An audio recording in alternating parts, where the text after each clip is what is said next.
बिस्मिल्लाहिर्रहमानिर्रहीम। अस्सलाम वालेकुम। कैसे हैं आप? आई होप के बिल्कुल ठीक होंगे। आज मैं आपको बताऊंगी आलू के बहुत ही मज़ेदार पराठे बनाने का बिल्कुल मुनफरिद अंदाज। यकीनन इस तरह के आपने पराठे पहले नहीं खाए होंगे। उम्मीद है कि आपको मेरा तरीका पसंद आएगा। इसके लिए आप दो दरमियाने साइज़ के आलू लें, इसका आप छिलका उतार लें और इसको आप दो कट साफ कर लें।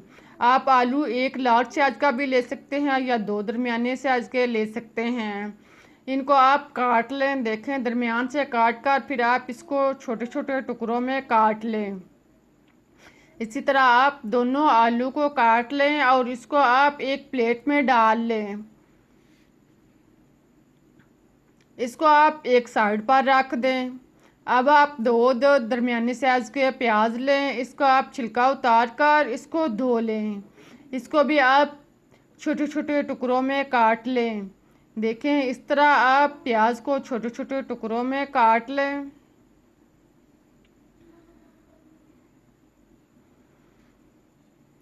दोनों प्याज को आप इसी तरह काटने के बाद इसको भी आप आलू वाली प्लेट में डाल दें। आलू और प्याज दोनों चीज़ों को आप काटने के बाद अब आप इसको ग्राइंडर में या मिक्सचर में किसी भी आप चीज़ में डालकर इसे नरम कर लें। इसको आप ग्राइंडर में डालें तो साथ में आप लहसुन के जुवे 4 से 5 अदद और 1 इंच का टुकड़ा अदरक डालने के बाद अब आप इसमें हरी मिर्च 2 अदद और सुरख मिर्च 2 अदद डाल लें। साथ में आप धनिया इस तरह का लें कि इसके पत्ते कम और टहनियाँ ज़्यादा हों। थोड़ा सा धनिया आप डालने के बाद अब आप इसमें 1 कप पानी डालकर आप इसको ग्राइंड कर लें।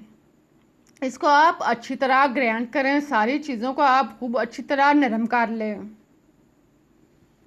इसको ग्राइंड करने के बाद अब आप इसको बाउल में निकाल लें। आप देखें कितनी अच्छी सारी चीज़ें ग्राइंड हुई हैं, कोई भी चीज़ जो है वो आपको इसके अंदर साबुत नज़र नहीं आ रही। इसके बाद आप इसमें आधा चम्मच पीसी हुई सुरख मिर्च डालें, 1 चौथाई चम्मच काली मिर्च डालने के बाद आप कुटी हुई लाल मिर्च 1 चम्मच डालने के बाद अब आप इसमें हल्दी पाउडर आधा चम्मच डालें और नमक 1 चम्मच या टेस्ट के मुताबिक डालने के बाद ज़ीरा पाउडर 1 चम्मच डालें और धनिया खुश्क 1 चम्मच डालने के बाद अब आप इसमें कसूरी मेथी 1 चम्मच खाने वाला डालें। इसको आप हाथ पे रख कर मिसल लें और फिर आप इसमें शामिल करें। इन सब चीज़ों को आप इसमें खूब अच्छी तरह मिक्स कर लें। सारे मसाला जात को आप इसके अंदर खूब अच्छी तरह मिक्स करें, जज़ब करें। इसके बाद आप आधा कप सूजी लें, इसको आप छान कर अच्छी तरह साफ कर लें। सूजी को आप इसके अंदर डाल लें और फिर आप इसको अच्छी तरह मिक्स कर लें। सूजी को आप इसके अंदर खूब अच्छी तरह मिक्स करें, इसे जज़ब करें और फिर आप इसी बर्तन में जिसमें आपने आलू ग्राइंड किए थे इसमें थोड़ा सा पानी डालकर इसे साफ करके दोबारा इसमें डाल लें। अब आप सारी चीज़ों को खूब अच्छी तरह मिक्स कर लें और फिर आप इसका कवर करके एक साइड पर रख दें। इस तरह का आप मेज़ा बनाकर आप इसे कवर करके 20 मिनट के लिए एक साइड पर रख दें ताकि सूजी जो है वह फूल जाए और नरम हो जाए। 15 से 20 मिनट के बाद अब आप देखें सूजी जो है वो फूल चुकी है और नरम भी हो चुकी है। आप इसको चम्मच के साथ अच्छी तरह मिक्स कर लें और फिर आप इसमें 1 कप आटा डाल लें। इसको आप छान कर साफ कर लें। इसको आप अच्छी तरह इसके अंदर मिक्स करें और इसका नॉर्मल सा अमेज़ा बना लें, जो ना ज़्यादा पतला हो और ना ज़्यादा गहरा हो। बिल्कुल इस तरह का अमेज़ा तैयार करें और फिर आप पैन में या तवे में जिसमें आपने पराठे बनाने हैं इसकी सतह पर आप घी लगा लें।